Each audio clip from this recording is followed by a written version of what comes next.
there, NFL fans. Today we're diving into a hot topic that's igniting conversations across the league. It's a classic debate that pits two of the game's most electrifying wide receivers against each other, Antonio Brown and Julio Jones. Buckle up, because this is going to be a thrilling ride through stats, opinions, and the emotional weight of legacy in the NFL. Recently, Asante Samuel has stirred the pot once again, igniting a back and forth with Antonio Brown that has fans buzzing. It's not uncommon for players to engage in these verbal sparring matches, especially in the age of social media, where every comment can spark a wildfire of debate. Just a few weeks ago, Samuel was embroiled in a heated discussion with Deion Sanders about who truly deserves the title of the greatest cornerback of all time. While Sanders took the high road, Samuel is back in the spotlight, this time questioning Brown's place in the pantheon of NFL greats. So where does Antonio Brown fit in the grand scheme of NFL history? Samuel has thrown down the gauntlet, asking whether Brown is a top 10 receiver of all time. It's a question that demands attention, and I want to hear from you. Is Brown among the elite? Drop your thoughts in the comments below. Now let's break this down. When I think of the greatest receivers, names like Randy Moss, Calvin Johnson, Terrell Owens, Jerry Rice, and Marvin Harrison come to mind. Each of these players has left an indelible mark on the game, and their numbers speak volumes. Even Larry Fitzgerald, who played alongside Brown in the same era, deserves a mention in this conversation. As for Brown, while he undeniably had a stellar career, I'm inclined to say he doesn't crack the top 10. In fact, I'd argue he doesn't even make the top 15. His numbers are impressive, but when you stack them against the legends of the game, it's hard to place him in that elite company. Let's consider the context. Brown was a primary target for Ben Roethlisberger in Pittsburgh, and while he thrived in that system, he also had a supporting cast that included other talented receivers.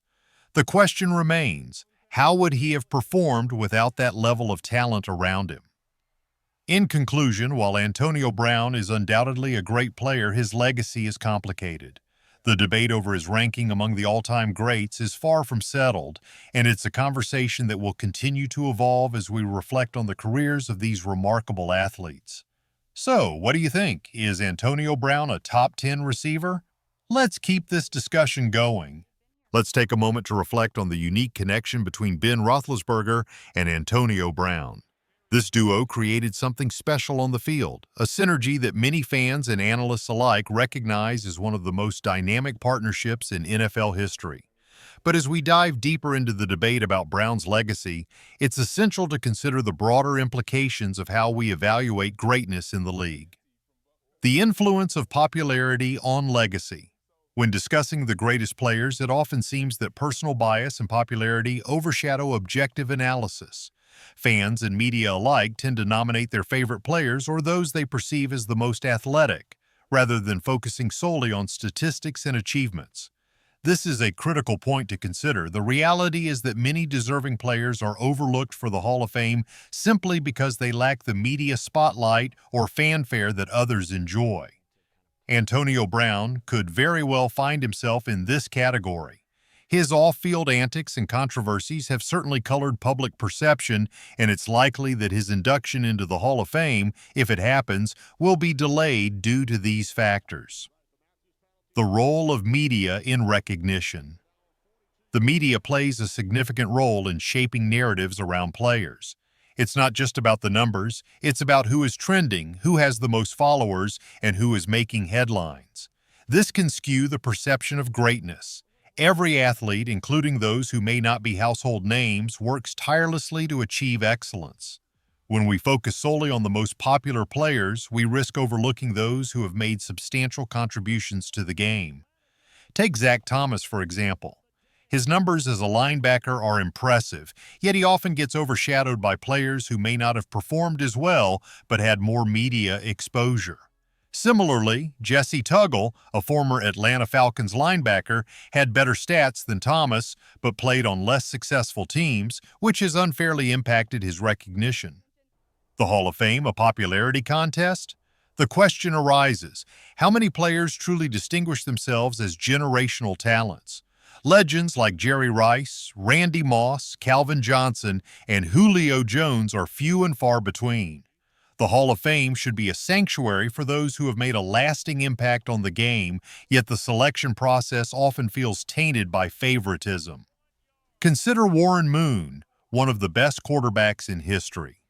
His journey to the Hall of Fame was long and arduous, despite his record-setting performances in both the CFL and NFL. The same can be said for Claude Humphrey, who had to wait 30 years for his induction, and John Abraham, who ranks among the top 15 all-time in sacks yet remains overlooked. Conclusion: a call for fairness. It's time to reevaluate how we define greatness in the NFL. Popularity should not dictate a player's legacy.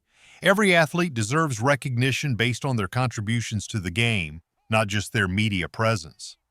As we continue this conversation, let's advocate for fairness in how we honor the legends of the sport.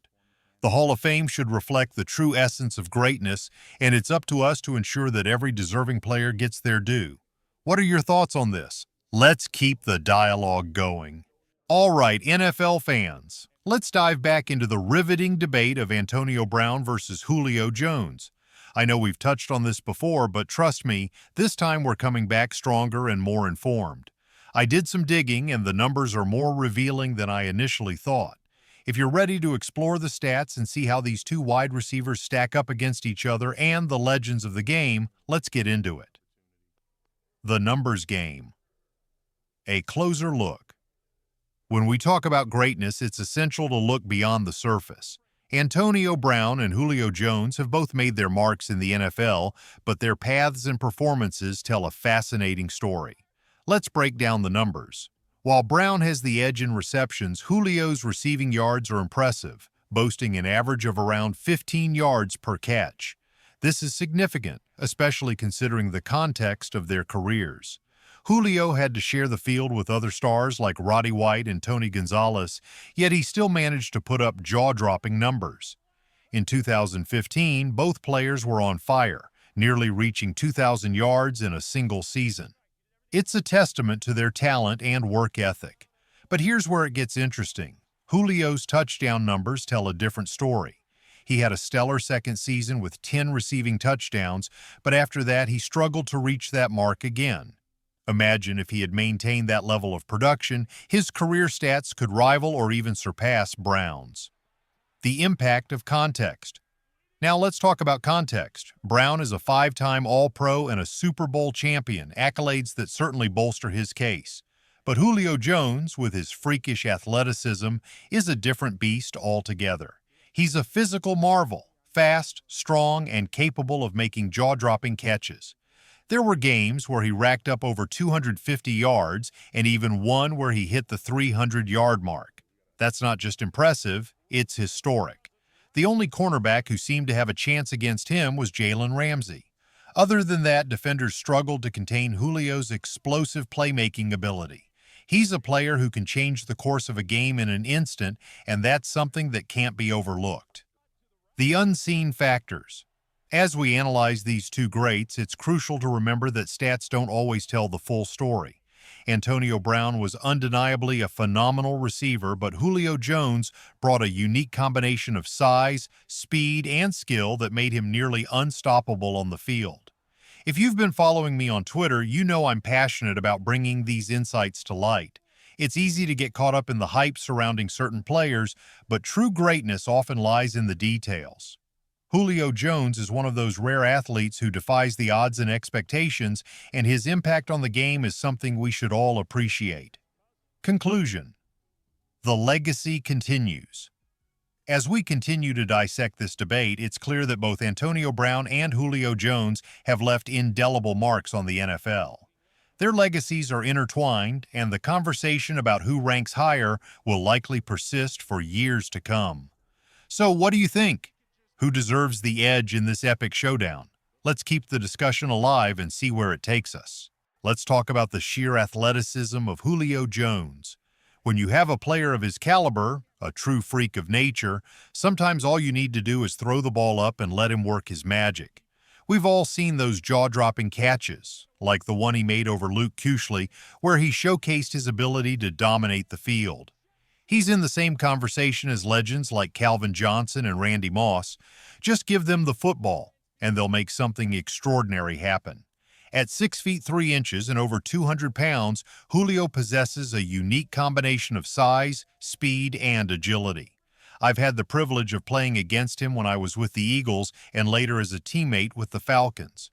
Trust me, witnessing his talent firsthand is something else. The misconception about stats. Now let's address a common misconception, the idea that stats don't matter. That's simply not true.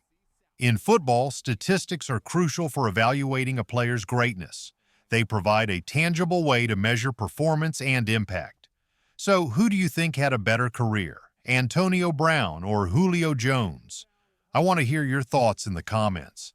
For me, it's Julio Jones, and it's not just because I'm a Falcons fan. I've seen him dismantle defenses week after week. If he had found the end zone just a few more times, let's say 15 additional touchdowns, he'd likely be a first-ballot Hall of Famer. In fact, I believe he currently has more receiving touchdowns than Michael Irvin, who, despite his short career due to injury, is a 3-time Super Bowl champion and a Hall of Famer. The popularity factor. Antonio Brown has a massive following. 17 million fans on social media, giving him a significant edge in popularity. But let's not forget that popularity doesn't always equate to greatness on the field. Now let's take a look at the all-time receiving yards list. It's fascinating to see where these players rank. Julio Jones is currently 16th, while Antonio Brown is just a bit lower on the list. When you consider the names ahead of them, Jerry Rice, Larry Fitzgerald, Terrell Owens, Randy Moss, and others, it's clear that both players have made their mark. But Julio stands out in this conversation. The numbers don't lie. Julio averaged an astonishing 95 receiving yards per game at one point in his career, which is nearly 100 yards a game. That's an incredible feat and speaks volumes about his consistency and ability to perform at a high level.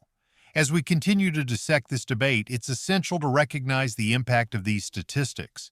They tell a story of excellence, and Julio Jones has certainly written a compelling chapter in the history of the NFL. Conclusion: the legacy of greatness.